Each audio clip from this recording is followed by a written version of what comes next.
probably won't get anything unless I decide to use excessive strength and force where we would be, frankly, unstoppable. But I won't do that. Good Wednesday evening. I'm Holly Furfer, guiding you through our timeline of the day's most important news. So let's dive right in. All right, let's get back to Davos, Switzerland. President Trump is about to talk about Greenland. What's currently going on with Greenland? Would you like me to say a few words of Greenland? I was going to leave it out of the speech, but I think I would have been reviewed very negatively. I have tremendous respect for both the people of Greenland and the people of Denmark, tremendous respect. But every NATO ally has an obligation to be able to defend their own territory. And the fact is, no nation or group of nations is in any position to be able to secure Greenland other than the United States. We're a great power, much greater than people even understand. I think they found that out 2 weeks ago in Venezuela. We saw this in World War II, when Denmark fell to Germany after just 6 hours of fighting and was totally unable to defend either itself or Greenland. So the United States was then compelled, we did it, we felt an obligation to do it, to send our own forces to hold the Greenland territory, and hold it we did at great cost and expense. They didn't have a chance of getting on it, and they tried.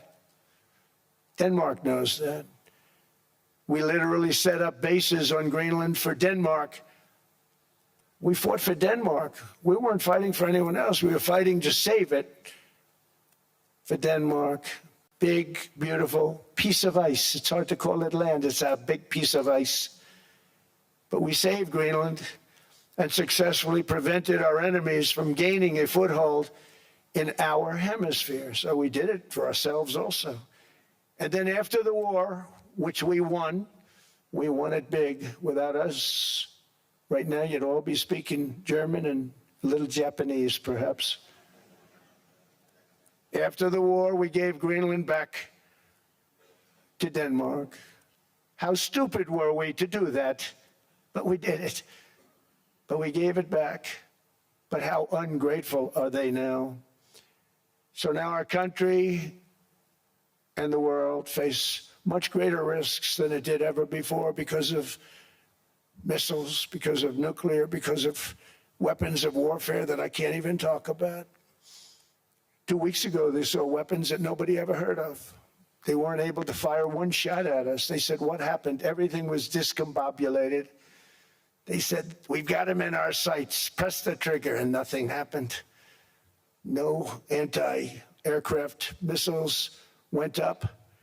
There was one that went up about 30 feet and crashed down right next to the people that sent it. They said, what the hell is going on? Those defensive systems were made by Russia and by China. So they're going to go back to the drawing boards, I guess. Greenland is a vast, almost entirely uninhabited and undeveloped territory. It's sitting undefended in a key strategic location between the United States, Russia, and China. That's exactly where it is, right smack in the middle. Wasn't important nearly when we gave it back. You know, when we gave it back, it wasn't the same as it is now. It's not important for any other reason, you know, everyone talks about the minerals. There's so many places. There's no rare earth, no such thing as rare earth. There's rare processing, but there's so much rare earth. And this, to get to this rare earth, you got to go through hundreds of feet of ice. That's not the reason we need it. We need it for strategic national security and international security. This enormous unsecured island is actually part of North America, on the northern frontier of the Western Hemisphere. That's our territory. It is therefore a core national security interest of the United States of America. And in fact, it's been our policy for hundreds of years to prevent outside threats from entering our hemisphere, and we've done it very successfully. We've never been stronger than we are now. That's why American presidents have sought to purchase Greenland for nearly 2 centuries. You know, for 2 centuries they've been trying to do it. They should have kept it after World War II, but they had a different president. That's all right. People think differently. Much more necessary now than it was at that time, however. In 2019, Denmark said that they would spend over $200 million to strengthen Greenland's defenses. But as you know, they spent less than 1% of that amount. 1%. There's no sign of Denmark there. And I say that with great respect for Denmark, whose people I love, whose leaders are very good. It's the United States alone that can protect this giant mass of land, this giant piece of ice, develop it and improve it and make it so that it's good for Europe and safe for Europe and good for us. And that's the reason I'm seeking immediate negotiations to once again discuss the acquisition of Greenland by the United States, just as we have acquired many other territories throughout our history, as many of the European nations have. They've acquired, there's nothing wrong with it. Many of them, some went in reverse, actually, if you look. Some had great, vast wealth, great, vast lands all over the world. They went in reverse. They're stuck back where they started. That happens too. But some grow. But this would not be a threat to NATO. This would greatly enhance the security of the entire alliance, the NATO alliance. The United States is treated very unfairly by NATO. I want to tell you that. And when you think about it, nobody can dispute it. We give so much and we get so little in return. And I've been a critic of NATO for many years. And yet I've done more to help NATO than any other president by far, than any other person. You wouldn't have NATO if I didn't get involved in my first term. The war with Ukraine is an example. We are thousands of miles away, separated by a giant ocean. It's a war that should have never started, and it wouldn't have started if the 2020 U.S. presidential election weren't rigged. It was a rigged election. Everybody now knows that. They found out. People will soon be prosecuted for what they did. It's probably breaking news, but it should be. It was a rigged election. Can't have rigged elections. Now let's take a quick look at some of the other major headlines from today. A powerful winter storm could dump up to 20 inches of snow, sleet, and ice on multiple states this weekend. Millions of people from Arizona all the way to New Hampshire are being told to hunker down and avoid travel. Meteorologists say you should expect major disruptions on the roads and at the airports. And get this, in places like Chicago, Milwaukee, and Des Moines, temperatures will be around 30 degrees below average. So if you're planning anything outdoors, it might be a good time to reschedule. Top U.S. officials are set to meet with Russian President Vladimir Putin tomorrow. Special Envoy Steve Witkoff and Trump's son-in-law Jared Kushner will discuss the latest proposals for a peace plan to end the war in Ukraine. U.S. and Ukrainian officials have said they've made significant progress on a 20-point plan to end the Russian invasion that's lasted almost 4 years and spiraled into Europe's biggest conflict since World War II. Vice President J.D. Vance and his wife, Second Lady Asha Vance, are expecting their 4th child. The couple announced Tuesday that Asha is pregnant with a boy who is expected to be born in late July. The Republican vice president has spent years passionately advocating for Americans to have more children. The baby will join the Vance's other 3 kids, Ewan, Vivek, and Mirabel. Coming up on Today As It Happened. They're not going to give up. So until the files are released, until Maria Farmer gets justice and all the other survivors for the government's failure to do what they should have done, starting in 1996, we're going to keep pressing forward.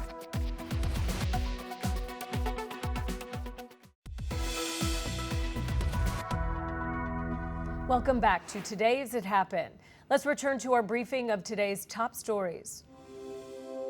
Lindsay Halligan is leaving her post. She's the former insurance lawyer tapped by the Trump administration to be a top prosecutor at the Justice Department. She's also the U.S. attorney who pursued those indictments against 2 of Donald Trump's political foes, former FBI Director James Comey and New York Attorney General Letitia James. Her departure coming as several judges raised questions about whether her appointment was legitimate and legal.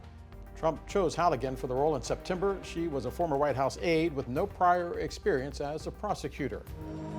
The Mexican governor sending 37 cartel members to the United States. That makes 92 in 1 year.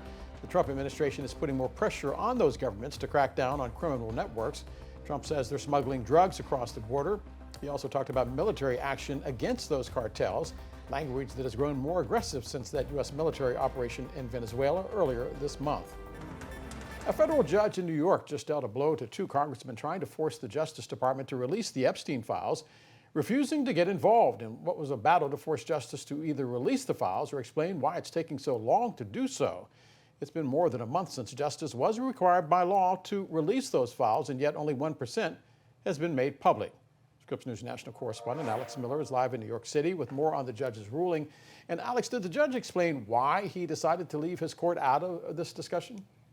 Yeah, he did, Del. And the reason why this was even brought up in the first place is because many survivors and the congressman who wrote this bill don't believe that the DOJ is acting in good faith to release these files. And the judges said that their concerns were valid, saying that they are undeniably important and timely and raised legitimate concerns about whether the DOJ is faithfully complying with the law. But he essentially said his hands are tied on two fronts. First, because this is a case, the Ghislaine Maxwell case, that only involves two parties. It involves the Department of Justice and it involves Ghislaine Maxwell. And because they are the only two parties to the case, they say that these congressmen don't have any right to request, and the court doesn't have any right to supervise DOJ's compliance with a completely separate law, essentially saying the Epstein Files Transparency Act has nothing to do with Ghislaine Maxwell's criminal case, and that this case is effectively closed, save for the fact that Maxwell is trying to get her conviction and sentence thrown out.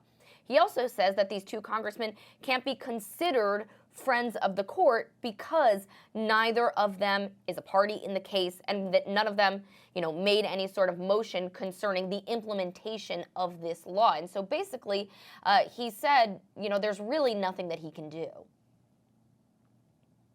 The attorney representing some of the most vocal survivors, I'm curious, as you talk to them, how are they reacting?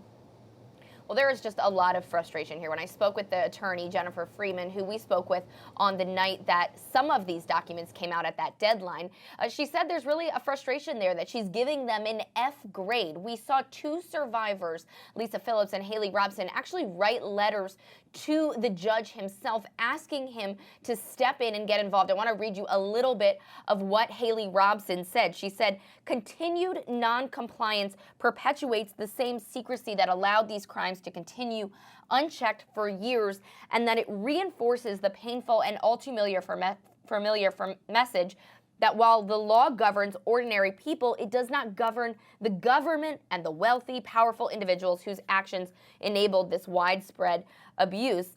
She says that they really are concerned about what the future could look like. Listen to my exchange with her.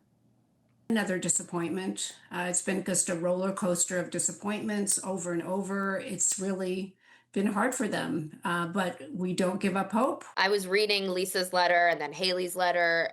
I mean, it almost sounds like they feel like there's a real possibility that they're not going to get the justice that they feel like they were promised.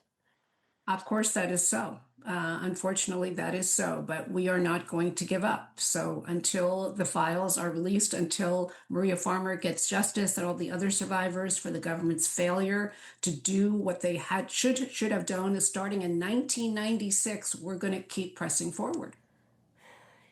And Del, they are pressing forward. There's already a lawsuit concerning Maria Farmer. They are mulling other lawsuits and other legal avenues to try to get the DOJ to make sure that they release these files. But the judge said Congress can do something. He told the congressman to go back to Congress if they want to.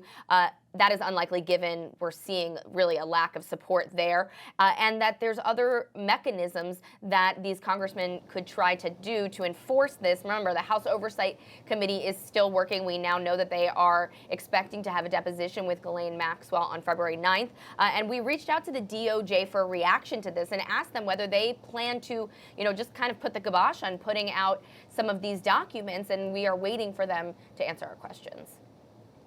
Scripps News national correspondent Alex Miller live for us in New York. Coming up on Today As It Happened, the Supreme Court heard oral arguments Wednesday over President Trump's attempts to fire Federal Reserve Governor Lisa Cook. So stay with us for legal affairs correspondent Avajoy Burnett's reporting on how the justices seem to be leaning. That's after the break.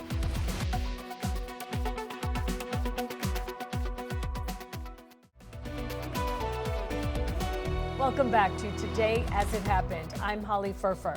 All right, let's continue our walkthrough of the day's top headlines. Opening arguments have now wrapped up in a politically charged Supreme Court case. It involves an unprecedented move by President Trump to oust a member of the Federal Reserve Board, in this case, Fed Governor Lisa Cook. Scripps News legal affairs correspondent Avajoy Burnett was inside the Supreme Court today for the proceedings. And Avajoy, as you listen to the arguments, it was clear the justices seemed to be asking why this case is before them. So what happened today? You're absolutely right about that, Del. Several justices, both conservative and liberal justices, both asked why is it that this case didn't take its course through the lower court system before making its way all the way up to the U.S. Supreme Court. And this is a matter involving Lisa Cook, a Federal Reserve Board of Governors member. She's someone who President Trump last year said that he had fired. He made this announcement on social media. However, Lisa Cook, she immediately fought back. She filed a lawsuit against the Trump administration, against President Trump, and she said she didn't get proper notice with regards to her firing.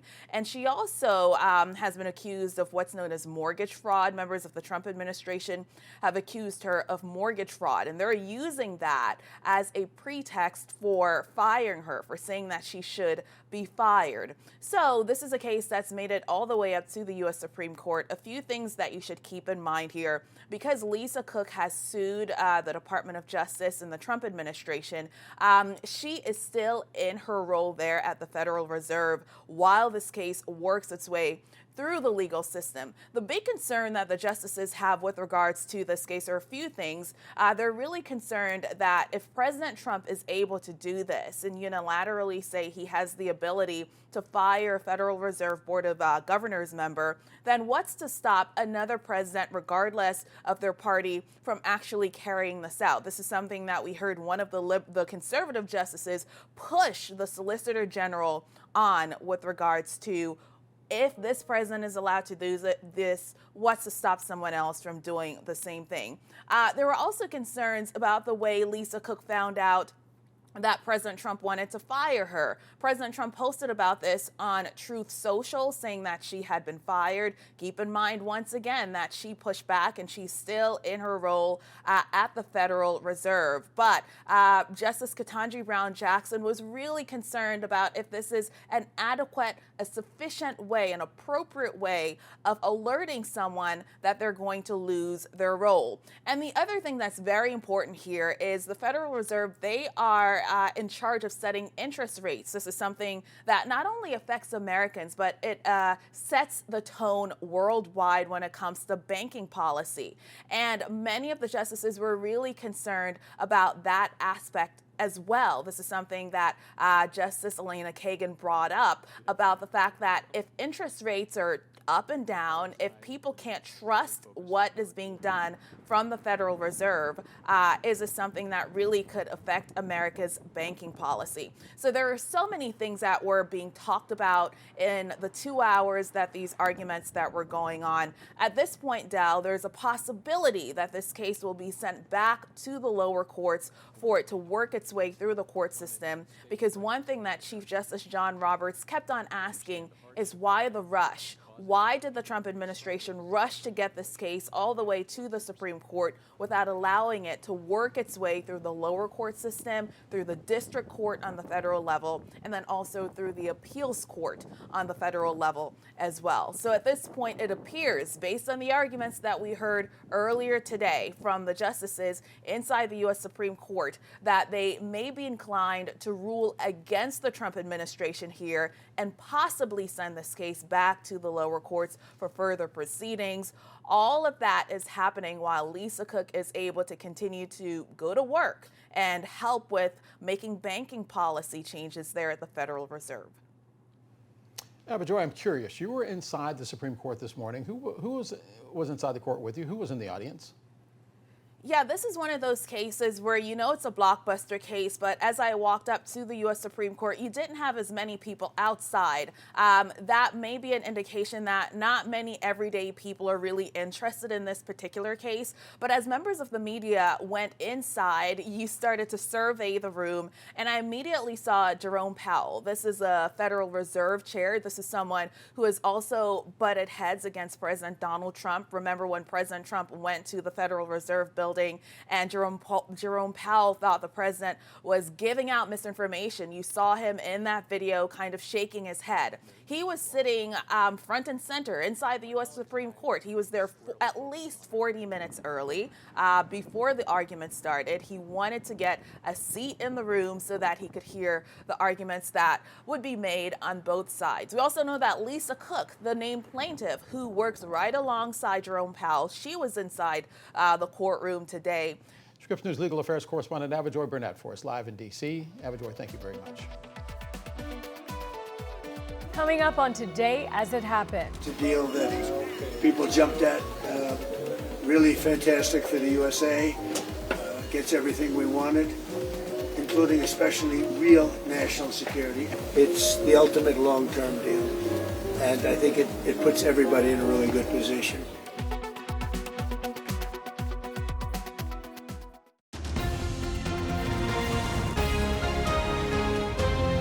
Welcome back to Today as It Happened, Scripps News end-of-day snapshot of our biggest stories. So let's pick up right where we left off.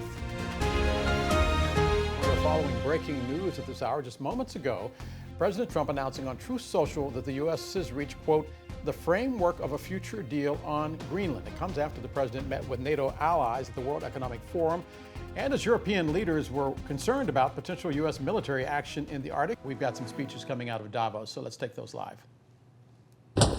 Gets everything we wanted, including especially real national security and international security. How so? Can you give us some details, please? Well, the deal is going to be put out pretty soon. I mean, we'll see. It's right now a little bit in progress, but pretty far along.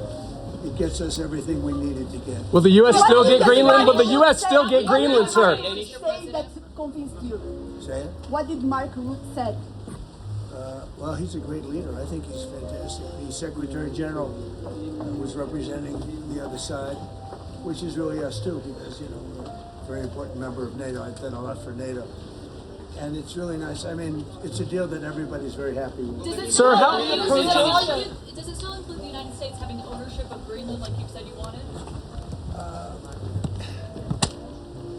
It's a long-term deal. It's the ultimate long-term deal. I think it puts everybody in a really good position, especially as it pertains to security and minerals and other minerals. Sir, how important is it for your legacy? Have you already spoken to other European leaders? Have you already spoken to other European leaders? Yes, I have. How long will the deal be, Mr. President? Infinite. Did you speak to Denmark? Did you speak to Denmark? No time limit. It's forever. And how Will there be money involved? It's signed forever. Will there be money involved? It's a deal that's forever. Will there be an effect? In any way, Mr. President? Will there be an No effect? money or anything. People, what happens is people are out there and they're working it right now. They're working the details of the deal, but it's what's called an infinite deal. It's forever. Will there be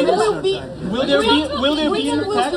About Russia trying to come and take over Greenland. If you're worried that Putin would do something like that, why invite him to join your board of peace? Because we want everybody. We want all nations. We want all nations where people have control, people have power. That way we're never going to have a problem. This is the greatest board ever assembled. And everybody wants to be on it.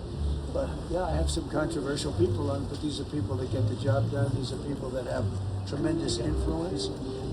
But all babies on the board, there wouldn't be very much. So he was invited. He's accepted.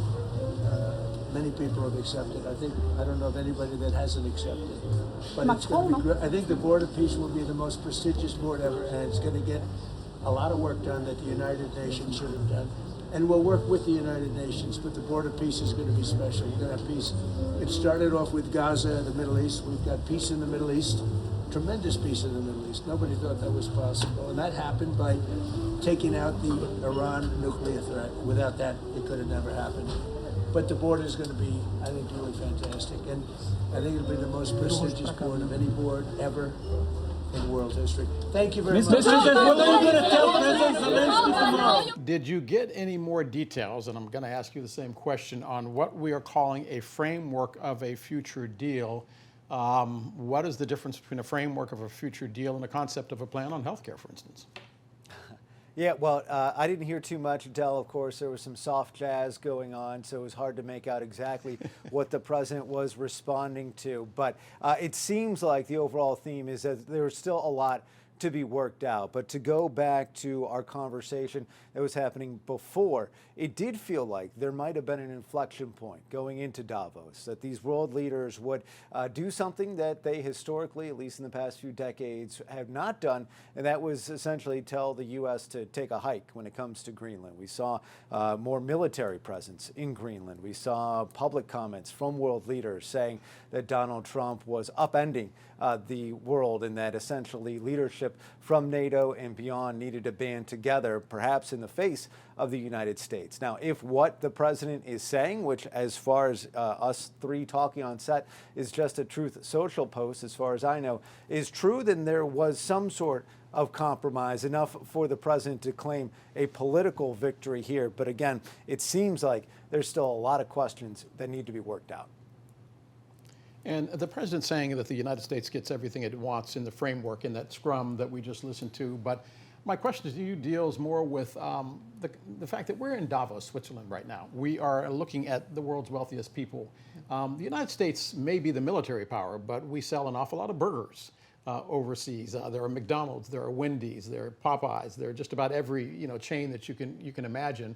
So the linkage between the United States and the European Union is much more than military. How much pressure was put on the White House, especially after we saw those Wall Street numbers tank, to say, come on, let's get to the table and let's deal with this issue of national security, but let's take all of these tariff threats and everything else off the table?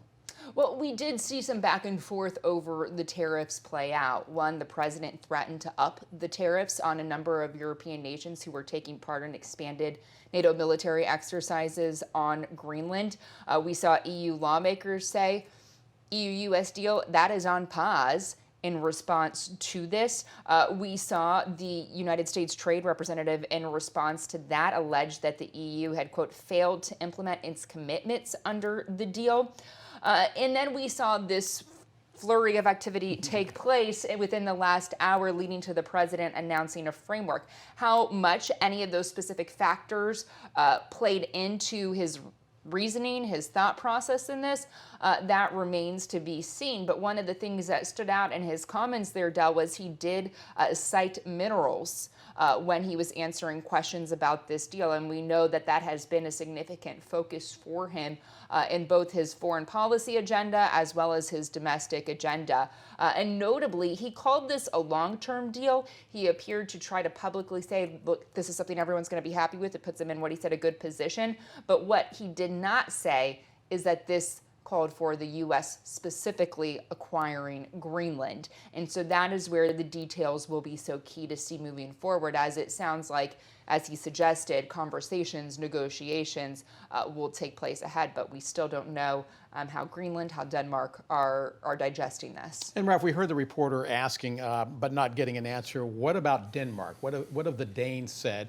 And also, picking up on what Haley was saying, is there anything that the United States could have asked for that Greenland and Denmark weren't going to give them anyway, because they've said it doesn't matter if you want to expand the number of military bases. It doesn't matter whether or not you want access to what we call the rare earth or critical minerals.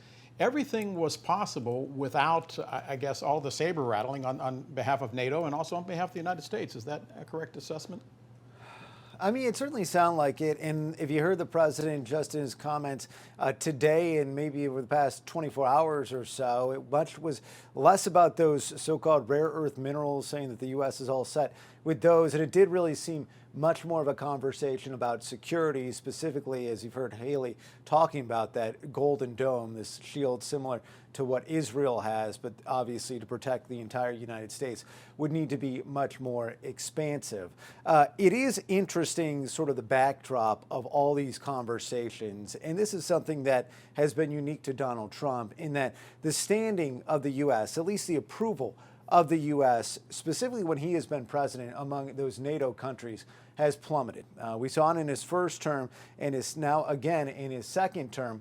It does bounce back between his first and second term while we have President Joe Biden, but never to the level where it traditionally has been in the years before 2016, when NATO largely had a favorable opinion of the United States. And it's interesting also that that has been coming at the same time when approval of China has been slowly going in the northward direction. And it seems like it has been coming somewhat at the U.S. expense. We've seen traditional allies like Canada partner and make some significant deals with China. And I do wonder if in the foreign policy wing of this White House, of this administration, there was some acknowledgement that we can't totally try to be on an island here. We can't totally try to dictate the world's foreign policy. There are other powers, and it seemed like there was a more openness, a more willingness from some of our traditional allies to look elsewhere for things that have traditionally been provided by the United States. French President Emmanuel Macron saying, describing the United States in terms of a bully. Your final thoughts? Well, we are hearing now from NATO's Secretary General, who the president just met with and cited that discussion in announcing the framework. He pointed to the president's Truth Social post, saying that it was, quote, exactly to the point, and that he agrees with it, called it a good meeting with the president, but did not offer any further details, Del, beyond preluding that there would be more conversations. So bottom line, it sounds like more to come. Many questions remain, but that there is perhaps a break in the gridlock we had seen over Greenland. Or to quote Andrew Rafferty, the devil is always in the details. You see the president there in the scrum at Davos, the World Economic Forum. We can wait now to hear from economic leaders. We can also wait to hear from the French, the Danes, the Canadians, and a lot of other NATO members, and also to find out what Greenlanders have to say. Scripps News political director Andrew Rafferty, our White House correspondent Haley Bull, the breaking news, the president saying a framework of a deal has been reached on the issue of Greenland. You're watching Scripps News. Straight ahead on Today As It Happened. I'm not in favor of anything that loads up with a bunch of garbage and they hold our heads over it. I'll make that consideration a little later. I don't want to kill the bill. Homeland security is of vital importance to our country, and again, I just don't like the process.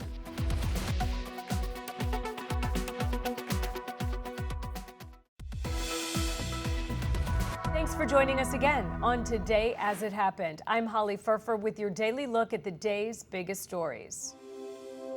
A new issue in Congress could trigger another government shutdown. Last time, it was about those Obamacare tax credit extensions. This time, it is about funding for ICE.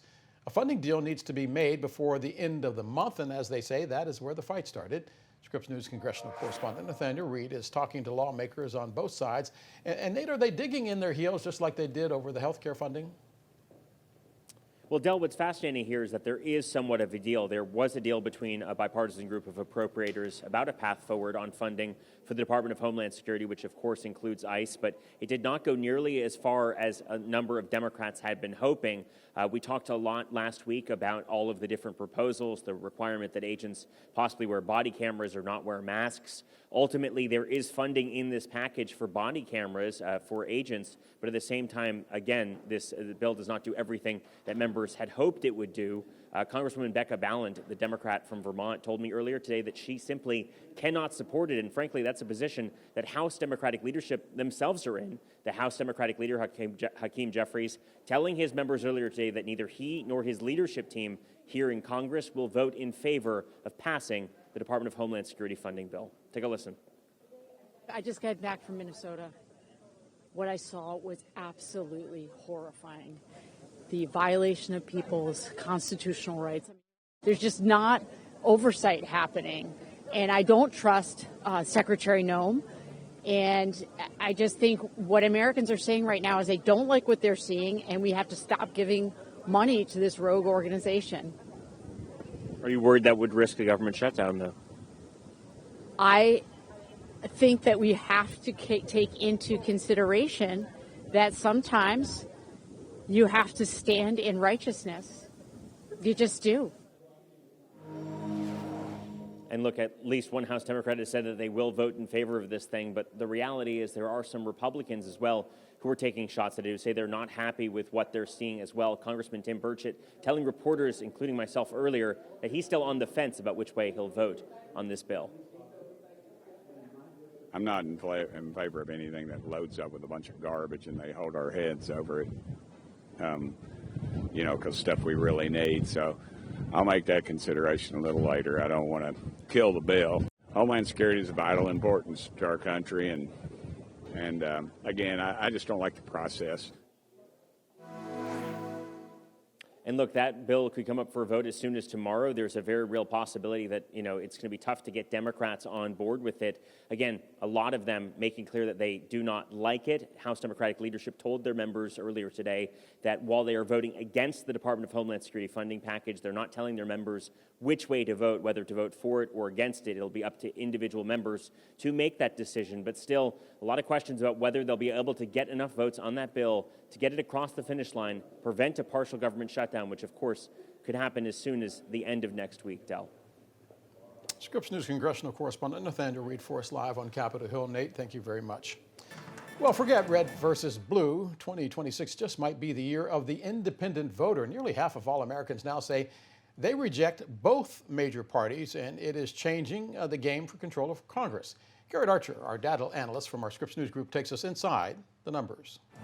Considering yourself a political independent is a newer trend in American politics, but it's one that shows no real sign of slowing, and there is plenty of data to back it up. Gallup has been tracking America's party identification since 1988, and while being an independent was popular back then, the trend really started around 2011. Today, 45% of Americans identify as independents. That's the highest share on record, and identifying as a Republican or Democrat has fallen to 27% each. So it breaks down differently according to generation. More than half of millennials and Gen Z, so anyone born after 1981, consider themselves independent.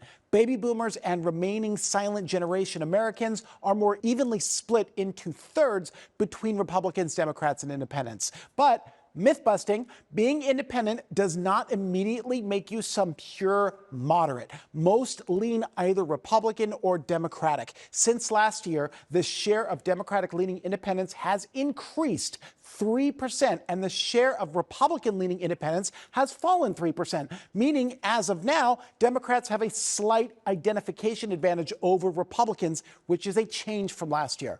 We are seeing some of this trend in Arizona. From January to October, the number of independents in the state grew by almost 50,000. The number of Republicans remained virtually unchanged, and registered Democrats fell. Independents are sour on everyone. Their approval of Trump and congressional Republicans and Democrats are all in the mid to low 20s. In fact, they give their highest approval marks to Federal Reserve Chairman Jerome Powell. Bottom line, the growing share of independents are up for grabs come next November, and whichever party's message resonates with them the most will probably find themselves in control of Congress. Coming up on Today As It Happened. We have extraordinary growth. I think we're going to be growing our way out. I think we're going to be paying off debt. We're taking in tremendous money from tariffs fairly. And again, I'm using them judiciously.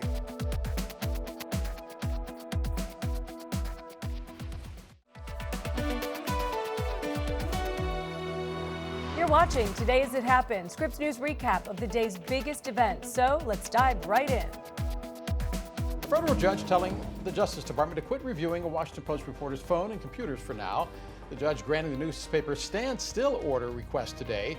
The Post argued the federal government violated reporter Hannah Nathanson's First Amendment free speech rights, also the legal safeguards for journalists when the FBI raided her home last week.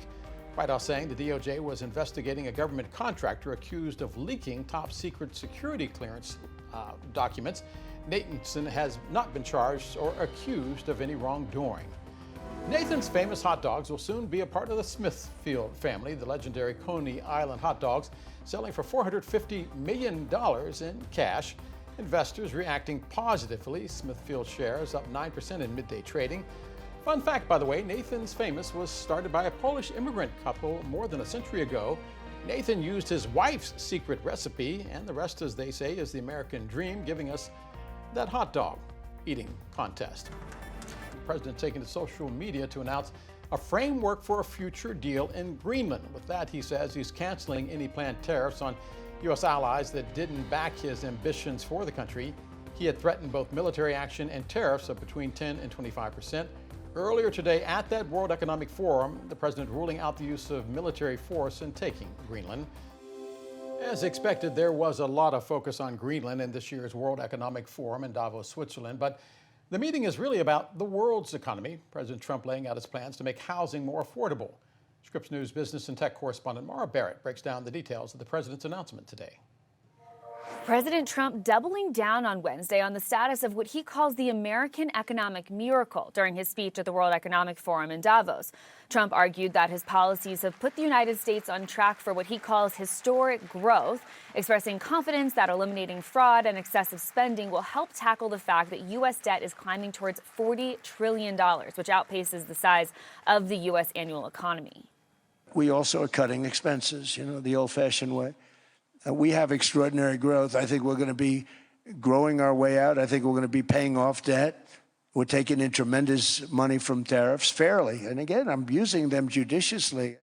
Now, a reminder here, several economic reports have shown that the costs of tariffs are actually being passed on to be paid by American businesses and consumers. The president also zeroed in on housing, saying the U.S. will not become a nation of renters. He discussed an executive order aimed at banning large institutional investors from buying single-family homes and called on Congress to make that ban permanent. He framed this move as leveling the playing field for first-time buyers and working families. He also pointed to expanded energy production, including encouraging tech companies to build their own power plants, arguing that it keeps costs off of everyday consumers as demand from AI and data centers absolutely explodes. Finally, he elevated his call for credit card companies to cap interest rates at 10%, saying he's having Congress take this on after the companies didn't play ball with his initial request. Now, a reality check is needed for the economic picture that he likes to paint, especially around growth, inflation, and prices during this term as president. Consumer prices were actually 2.7% higher in December than a year earlier, right before he took office. And while a handful of items did get cheaper, far more everyday goods are costing more. So while the president is selling confidence and momentum on the world stage, the numbers back here at home show inflation is still squeezing families, and it doesn't appear that voters are necessarily buying that victory lap. Maura Barrett, Scripps News Group, Denver. Thanks for spending part of your evening with us here at Today As It Happened. I'm Holly Furfer. Have a wonderful Wednesday night.